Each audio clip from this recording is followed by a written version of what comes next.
पवन चक्कियां कैसे सरसराती हवा से जगमगाती रोशनी पैदा करती हैं?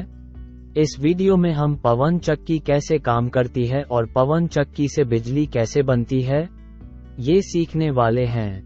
क्या आपको पता है कि पवन ऊर्जा क्या होती है? नहीं तो चलिए पहले वो समझते हैं। पवन ऊर्जा हवा की गति से प्राप्त होने वाली एनर्जी को इलेक्ट्रिक एनर्जी में बदलने की तकनीक है। टरबाइन का उपयोग कर हवा की काइनेटिक एनर्जी को इलेक्ट्रिक एनर्जी में परिवर्तित किया जाता है। ये टरबाइन विशाल पंखों की सहायता से घूमती हैं, जिनमें लगी जनरेटर हवा की शक्ति को बिजली में बदल देते हैं। सबसे पहले हम विंड टरबाइन कैसे काम करती हैं वो समझते हैं। विंड टरबाइन 3 मुख्य भागों से बनी होती हैं। पहला है टॉवर।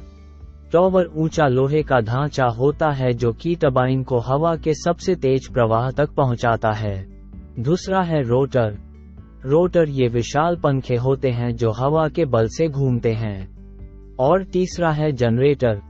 जनरेटर विद्युत उपकरण है जो कि रोटर की रोटेटिंग पावर को इलेक्ट्रिक करंट में परिवर्तित करने में मदद करता है।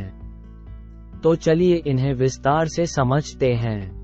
ऊंचाई तक पहुंचने के लिए टॉवर के अलग अलग खंडों को बारी बारी से उठाकर, जोड़कर और बोल्ट लगाकर खड़ा किया जाता है। टावर अंदर से खोखला होता है, जिसके कारण अंदर से सीढ़ी और तार बिछाई जाती हैं, ताकि कोई खराबी होने पर ऊपर जाया जा सके और उसे ठीक किया जा सके।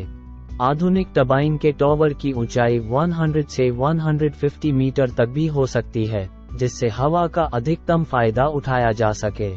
सबसे आकर्षक दृश्य पंखों या ब्लेडों का फिटमेंट होता है।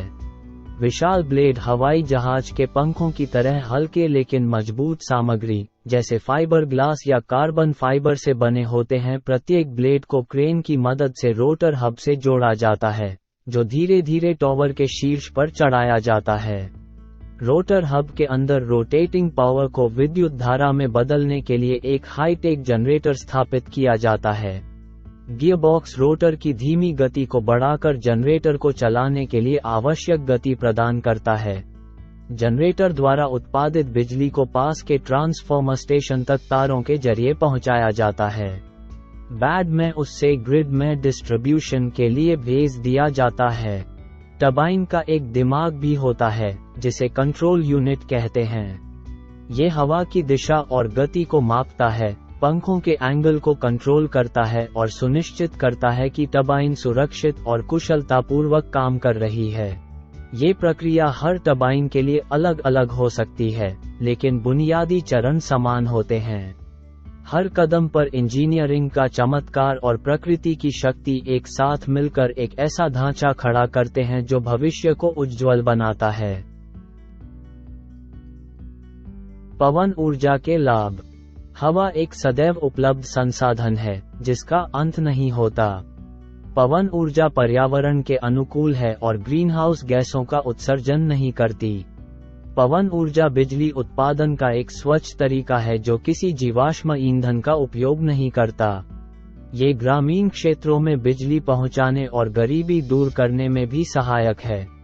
पवन ऊर्जा का उत्पादन लागत पिछले कुछ वर्षों में काफी कम हुआ है और यह अब जीवाश्म ईंधन आधारित बिजली के साथ प्रतिस्पर्धी बन रही है। पवन ऊर्जा की चुनौतियां। हवा की गति लगातार बदलती रहती है, जिससे विंड फार्म्स द्वारा उत्पादित बिजली की मात्रा में उतार चढ़ाव आता है। पवन ऊर्जा उत्पादन के लिए हवा का तेज और लगातार प्रवाह वाले क्षेत्रों की आवश्यकता होती है, जो हमेशा आसानी से उपलब्ध नहीं होते। इसीलिए बैटरी स्टोरेज यूनिट इस मुद्दे को कम करने में मदद कर सकती हैं। जब अतिरिक्त बिजली पैदा होती है तो उसे बचाने के लिए बैटरी स्टोरेज यूनिट में जमा कर लिया जाता है और बाद में जब बिजली कम होती है तब उसका इस्तेमाल किया जाता है। इससे बिजली उत्पादन और मांग के बीच संतुलन बनाए रखने में मदद मिलेगी। भारत में पवन ऊर्जा क्षेत्र तेजी से विकास कर रहा है और देश के कुल ऊर्जा उत्पादन में इसका योगदान महत्वपूर्ण होता जा रहा है। आइए भारत के पवन ऊर्जा के भविष्य पर एक नजर डालें।